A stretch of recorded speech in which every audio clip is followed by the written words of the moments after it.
कुणाल जी कैसे हैं आप? बहुत बढ़िया। आप कैसे हैं? आज धीरेन्द्र जी का जन्मदिन है, कुछ कहना चाहेंगे? मैं क्या कहना चाहूँगा, मतलब जैसे मैंने एक दो दिन पहले की बातचीत हुई थी भैया से।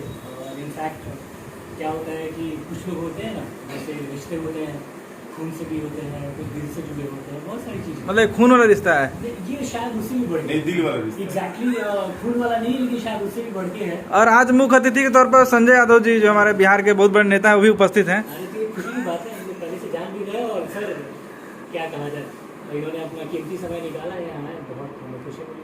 सर आज आप कटने वाले हैं। कटने वाले नहीं, केक काटने वाले। मतलब आपके नाम से केक काटा जाएगा, यानी कि आप ही कटने वाले हो। तो कटते हुए कटते हुए तो हलाल होने वाले बकरे से क्या करना, तो उसको है ही। जब उसका हार पहना दिया तो उसका तो कुछ नहीं बोल पाता, मैं करे चाहे नहीं करे, मुंडी हिलाएगी बस गया। मतलब ऐसा नहीं कुछ हमें यहाँ भाग जाऊँ, लायक नहीं भागेगा भाई। 2-4 साल और जी लें। ये 2020 में सर्वाइव कर गए, मतलब आप अमर हैं। ये बड़ी बात बोली, ये बड़ी बात बोली। जो 2020 में सर्वाइव कर गया, मतलब वो अमर है, समझ लो। ना त्रिपाठी का डायलॉग, अमर है, अमर है। सर आज क्या कहना चाहेंगे, भैया का जन्मदिन आज? चलिए, पहले तो मैं धीरेन्द्र झा जी को उर्फ पिंटू जी को मैं जन्मदिन की ढेर सारी बधाई दूंगा। Thank you. और बधाई के साथ साथ कुणाल तिवारी जी ने बड़ा एक अच्छा शब्द बोला।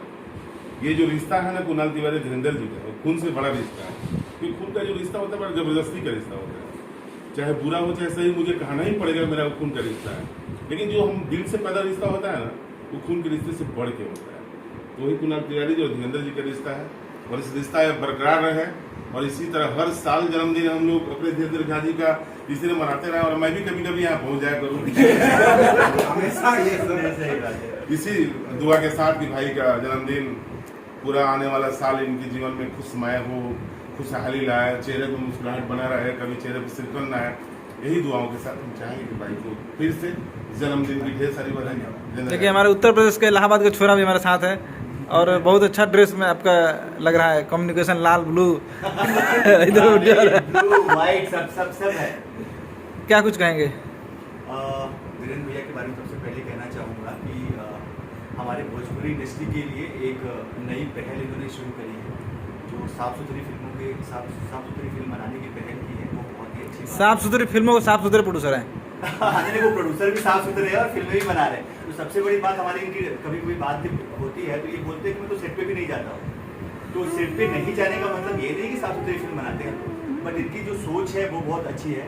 और दूसरी बात ये है कि बर्थडे में विश करना चाहूँगा, किसी तरह से इनका बर्थडे बार बार आता रहे, और बार बार बर्थडे आता रहे, खुश रहें, स्वस्थ रहें, और ढेर सारी फिल्में बार बार कटते रहें। और मैं चाहता हूँ मुन्ना दुबे हमारे साथ, जो बहुत अच्छे म्यूजिक डायरेक्टर हैं, लिरिक्स राइटर हैं, और मुझे लगता है थोड़ा बहुत गाना भी गा लेते हैं। तो एक गाना जरा एक लाइन कुछ हो जाए जन्मदिन के अवसर पर। बार बार दिन ये आए, बार बार दिल ये गाए, तुम जियो हजारों साल, ये मेरी है आरज़ू। Happy birthday to you, happy birthday to you, happy birthday Pintu भैया, हैप्पी बर्थडे टू यू। और कुणाल जी कुछ और बताना चाहते हैं? अभी आज यूनिट निकली है, और परसों 27 से हम लोग शूट कर रहे हैं नैनीताल। उसके बाद से 8 या 10 जनवरी से यूपी में शूट करेंगे। अभी शूट करें तो 27 से मैंने, मतलब पूरा ठंडी का मजा लेने वाले हैं आप लोग? आप ठंडी का मजा लेके आए तो बर्फ का। चलिए, थैंक यू सो मच। जन्मदिन आप सभी लोग सेलिब्रेट करिए। एक बार फिर से हम लोग बोलेंगे, है ना, एक साथ में। हैप्पी बर्थडे धीरेन्द्र भाई।